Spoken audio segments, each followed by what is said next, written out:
Olá, minha amiga, meu amigo. Hora do nosso encontro. Hoje vou mostrar para vocês que a faca de Adélio Bispo continua enterrada na barriga de Bolsonaro. Está no hospital de novo. Bom, hoje é 16 de setembro, terça-feira. Num dia como hoje, em 1914, nascia o grande Lupicínio Rodrigues.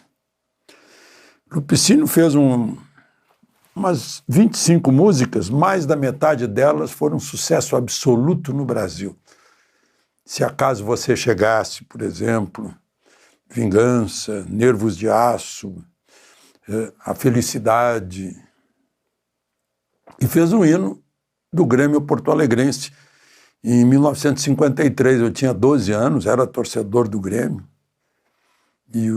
Bom, depois convivi com Lupicínio, quando ele cantava num programa de auditório ao meio-dia, na Rádio Farroupilha. Eu era locutor da Rádio Difusora, e eu queria conhecer o Lupicínio. Depois convivi com ele no Clube dos Coroas, que era dele. Nós saíamos da faculdade, ele sentava na nossa mesa, trazia o violão e começávamos a cantar com Lupicínio Rodrigues. Samba canção era com ele. Dor de Cotovelo ficou famoso. E em 1950 foi inaugurado o estádio do Maracanã. Ninguém chama de estádio Mário Filho. Mário Filho era um repórter esportivo. E a gente identifica melhor o Mário Filho porque diz que ele era irmão do Nelson Rodrigues, teatrólogo, jornalista, genial. Bom, foi inaugurado o estádio construído para a Copa do Mundo de 50. Foi lá que o Brasil perdeu por 2-1 para o Uruguai, naquele dia fatídico. Então, vamos aos assuntos de hoje. O principal vocês já sabem qual é. Lembre-se de se inscrever e ao final de deixar o gostei ou não gostei.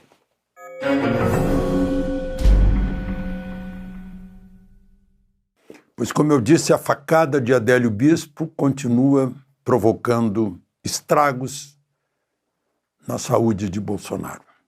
Foi hospitalizado de novo hoje, levado para o hospital em emergência. Contataram o médico dele em São Paulo, o médico orientou que ele ficasse em observação, está lá internado. Ele não suporta mais outra cirurgia. Ele já fez umas 7 cirurgias, está cheio de queloides, cicatrizes que vão endurecendo, vão provocando aderências e o trânsito alimentar fica péssimo. Ele vomitou muito, crise de soluço, ou seja, a musculatura dessa parte digestiva está totalmente atingida. A faca foi para matar.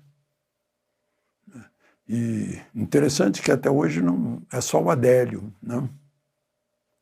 Esse milagre de o Adélio ter agido sozinho. O Adélio telepaticamente se registrou como na Câmara dos Deputados naquele dia. Telepaticamente chamou grandes criminalistas para ajudarem-no, né? É que ele deu bobeira lá depois da facada e foi preso lá. Era para sumir e nunca mais ninguém se preocupar, né? Atrás de Adélio Bispo. Tinha uma bateria de celulares, computadores, que não se coadunam com a situação de desempregado dele. Era afiliado ao PSOL. No domingo, constataram pelo exame de sangue anemia e pela tomografia restos de pneumonia. Assim está. Ele tinha ido apenas para tirar lesões da pele. A situação está séria. Eu ouvi o senador Flávio Bolsonaro, filho dele, pedir orações.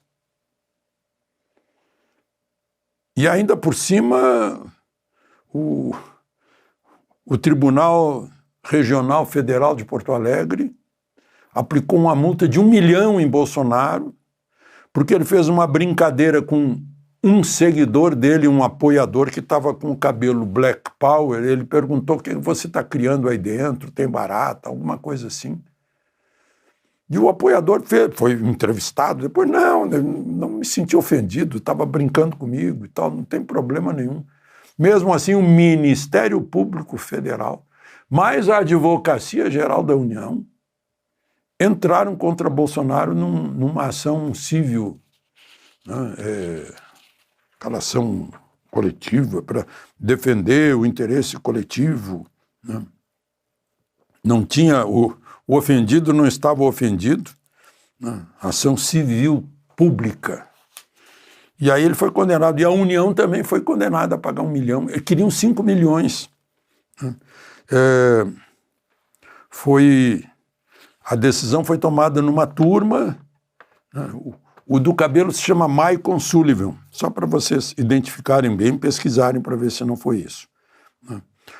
Foi lá numa das turmas, que turma foi? Terceira turma do Tribunal Regional Federal da 4ª Região. O relator foi filiado do PT, já trabalhou na Casa Civil de Lula, no Ministério da Fome, na Secretaria de Relações Institucionais da Presidência da República, no Ministério da Justiça, foi indicado por Dilma, e foi o juiz que deu uma liminar para soltar Lula, aproveitando um domingo, dia 8 de julho de 2018. Foi uma correria lá no tribunal, porque ele não era o relator, ele era o plantonista do domingo. E aí aproveitou para dar uma liminar mandando soltar Lula. Foi o domingo todo correria, manda de novo, e manda, não manda, faz, não faz. Acabou que o desembargador Thompson Flores decidiu que tinha que voltar com o relator, e o relator anulou. Foi o mesmo desembargador que foi o relator da condenação de Bolsonaro, dizendo que foi uma ofensa à raça e tal. Bom, o outro fato a lamentar foi o assassinato do ex-delegado-geral da Polícia Civil de São Paulo. Agora ele era secretário de administração lá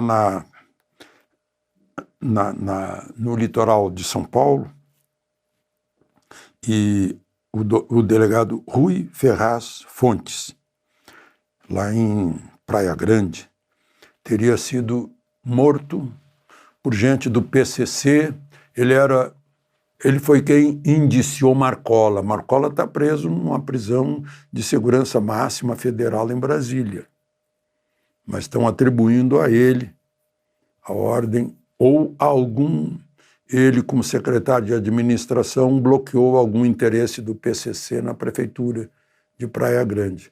O carro dele estava sendo perseguido, atiravam no carro, ele acabou batendo num ônibus, capotou, 3 desceram do carro, um dando cobertura de fuzil, e outros 2 foram lá e mataram-no. Encontraram no chão cápsulas e carregador de fuzil, ou seja, deram mais do que 30 tiros, um carregador cheio. Aliás, a notícia chama o estojo de munições. Enfim, e depois fugiram, mas gravaram, e já tem 2 que estão identificados, ou seja, já identificaram a metade. Eu acho que tendo 2, vão conhecer quem são os outros 2. Mas é a ousadia do crime no Brasil. Não é a ousadia do crime do Brasil, não é surpresa.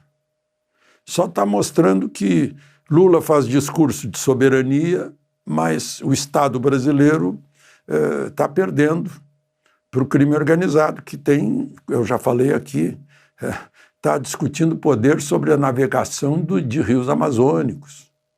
Tem territórios que são santuários do crime, né, territórios liberados no Rio de Janeiro, por exemplo. Essa é a soberania atingida do Estado ausente, né? Bom, e outra questão importante, o ministro Moraes autorizou a Débora do Batom a cumprir prisão domiciliar. Como se vê, ele também é juiz de execuções. É de tudo, desde a investigação, a denúncia, ao julgamento e a execução, ciclo completo. Vai cumprir em casa, mas tornozeleira, não pode se comunicar com outros envolvidos no 8 de janeiro, não pode sair de casa, não pode dar entrevistas. Espero que ela possa trabalhar, ela é cabeleireira, tem que sustentar, junto com o marido, menino de 9 anos, outro de 12, né? 5 crimes. Associação criminosa armada, abolição violenta do Estado de Direito, golpe de Estado, deterioração do patrimônio tombado, dano qualificado com substância inflamável, considerável prejuízo à vítima, que seria a União. A deusa Temis está lá, firme, sobre o granito que não foi danificado. Não houve nenhuma explosão, nenhum tiro, nem foi abolido o Estado de Direito, mas ela está condenada a 14 anos. Eu vi agora o Direitos Humanos de Cuba denunciando em Madrid que um homem de 56 anos foi condenado a 4 anos e meio de prisão, muito menos que a Débora, por gravar com o celular a fila de gás. Julio César Duque Estrada Ferrer. Interessante que ele tem o sobrenome do nosso autor da letra